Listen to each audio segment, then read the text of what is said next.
ტრამპი იწყებს მოლაპარაკებებს და ახლა ზელენსკი და ევროპელები ამბობენ, ღმერთო ჩემო, მოლაპარაკებები ევროპელებს უნდა დაეწყოთ. ევროპარლამენტის 720 წევრიდან, რომელთა შორის ერთ-ერთი მეც ვარ, უმრავლესობამ 500 წევრმა ხმა მისცა ომის გაგრძელებას და იარაღის მიწოდებას. ნება მომეცით ერთი საიდუმლო გავამხილო ევროპარლამენტარებს. თუ ამერიკის შეერთებული შტატები შეჩერდება, ომიც შეწყდება. რა უნდა ვიფიქროთ ევროკავშირის საგარეო პოლიტიკასთან დაკავშირებით? თუ ევროპა 27 ცალკეული ქვეყნის მსგავსად მოქმედებს ბოდიში, მაგრამ ის ნაწილებად დაიშლება.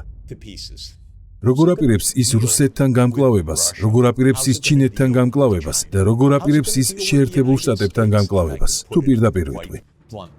ბაიდენის წარსული იდეა ერთპოლარული მსოფლიოს შექმნა იყო. ამჟამინდელი იდეა კი არის ის, რომ ჩვენ ვიღებთ იმას, რაც გვინდა. თუ გვინდა გრენლანდია, კანადა, პანამა, ღაზა, ჩვენ უბრალოდ მივიღებთ მას.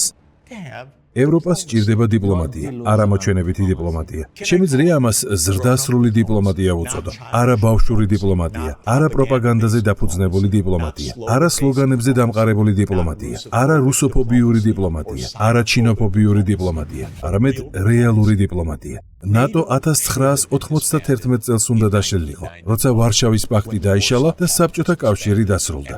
ნატოს და ამერიკის მიზანი იყო გარსშემორტყმოდა რუსეთს.